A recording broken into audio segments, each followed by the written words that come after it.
काही शब्दांच्या शेवटी वाय असतो, पण त्यांचं अनेकवचन करताना यस लावायचं का? IES.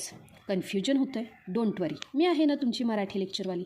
तर विद्यार्थी मित्रांनो, जर बघा वायच्या आधी स्वर असेल तर स्वर म्हणजेच काय? AEIOU हे असेल तर आपल्याला काय लावायचं आहे? यस. बघा उदाहरण, पहिलं उदाहरण काय आहे? बॉय. बघा वायच्या अगोदर काय आहे रे? ओ. काय आहे रे? ओ. म्हणजे इथे आला स्वर तर आपल्याला काय लावायचं आहे? यस. म्हणजेच काय? Boy, boys.